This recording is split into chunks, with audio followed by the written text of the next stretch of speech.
किसी भी चीज की अति यानी कि ज्यादा होना सदैव नुकसानदायक होता है। इसीलिए कहा भी गया है कि अति का भला न बोलना, अति की भली न चूप, अति का भला न बरसना, अति की भली न धूप।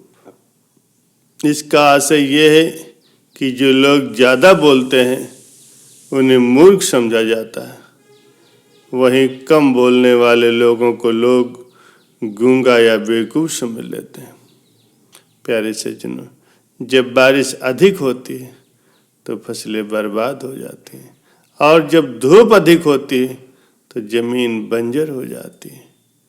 मगर इस अति के अलावा एक और चीज है जो दूसरों को ही नहीं बल्कि खुद के लिए भी नुकसानदेह होती है, और वो है गुस्सा यानी क्रोध। गुस्सैल व्यक्ति चिल्ला करके सामने वाले को तो परेशानी में डाल ही देता है और अपना भी नुकसान कर लेता है। मगर इस पर काबू करना इतना मुश्किल भी नहीं है जितना कि लोग समझते हैं। क्रोध न सिर्फ दूसरों के साथ हमारे संबंधों में कड़वाहट घोलता है बल्कि हमारी स्वयं की मानसिक शांति और सुकून को भी हर लेता है। इसलिए क्रोध से हमेशा ही बचना चाहिए। एक गांव में एक स्त्री रहा करती थी। वो स्वभाव से बहुत ही गुस्से वाली थी। गुस्सा तो उसकी नाक पर ही बैठा रहता था। छोटी छोटी बात पर वो तुनक जाती और लोगों को भला बुरा कह देती थी। आस पड़ोस में रहने वाले लोग उससे बहुत परेशान थे और उससे बात करने से भी घबराते थे। तो उसका घर भला कैसे छूता रहता। उसका गुस्सा उसके घर पर कलह बन करके टूट पड़ा। उस स्त्री को एहसास था कि गुस्सा उसके लिए परेशानी का सबब बनता जा रहा है। अक्सर गुस्सा उतरने के बाद वो पछतावे की आग में जला करती थी, लेकिन गुस्सा नियंत्रण के बाहर होने के कारण वो स्वयं को लाचार ही पाती थी। एक दिन उस गांव में एक महात्मा जी पधारे। उनकी कीर्ति जब स्त्री के कानों तक पहुंची तो उसने निश्चय किया कि वो महात्मा जी से मिल करके अपने गुस्से को दूर करने का उपाय पूछेगी। वो महात्मा जी से मिलने पहुंची। उन्हें प्रणाम करके बोली, गुरुवर, मैं अपने गुस्से से बहुत परेशान हूँ। गुस्से पर काबू ही नहीं रख पाती। गुस्से में अक्सर ही लोगों को भला बुरा कह देती हूँ और बाद में पश्चाताप करती हूँ। मेरे गुस्से के कारण सब मुझे नज़रअंदाज करने लगे। इससे मैं बहुत दुखी हूँ। मुझे कोई ऐसी दवा दीजिए कि मैं अपना गुस्सा करना बंद कर दूँ।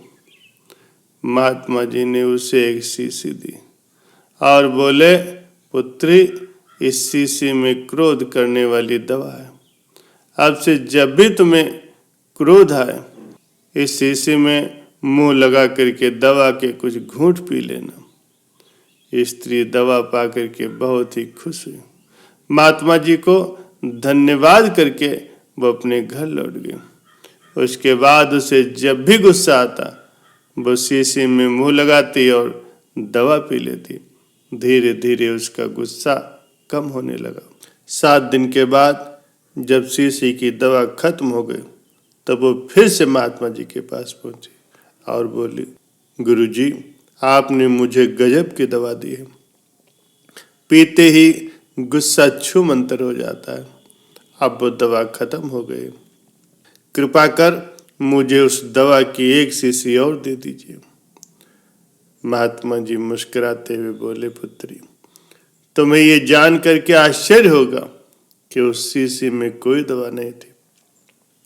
उसमें तो केवल सादा पानी ही भरा हुआ था। क्रोध आने पर जब भी तुम उस शीशी से पानी पीती थी तो शीशी तुम्हारे मुंह में होने के कारण ही तुम कुछ बोल नहीं पाती थी। क्रोध दूर करने का उपाय बस अपना मुंह बंद कर लेना है, और अब से सिर्फ यही क्या करो। ये सुन करके वो स्त्री बहुत प्रसन्न हुई और महात्मा जी को धन्यवाद दे करके अपने घर चली गई। प्यारे सज्जनों, एक दिन एक कहीं से सांप आया और एक सेठ के गोदाम में घुस गया। उस गोदाम में काफी अंधेरा था। अंधेरे में सांप किसी चीज से जा टकराया, थोड़ा जख्मी हो गया। फिर तो सांप पर गुस्सा चढ़ गया। उसने अपना फन उठा लिया। उसने उस चीज को डसने का प्रयास किया जिससे वो टकराया था।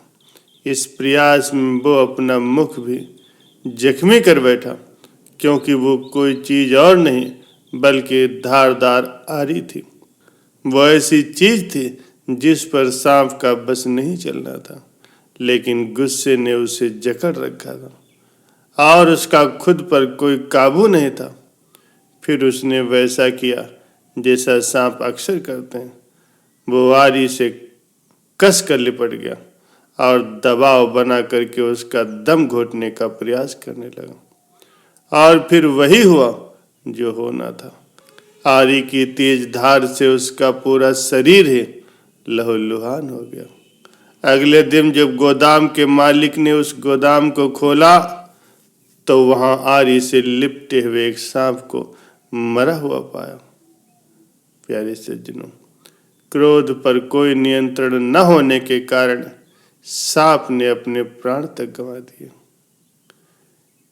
क्रोध से सबसे अधिक हानि तो खुद की होती है। प्यारे सज्जनों, क्रोध तो उस तूफान के समान है जो आपका सब कुछ अस्त व्यस्त करके चला जाता है। क्रोध करने से व्यक्ति अपनी ही हानि करता है। इससे दूसरों को कम लेकिन स्वयं को अधिक सजा मिलती है। क्रोध से मूढ़ता उत्पन्न होती है।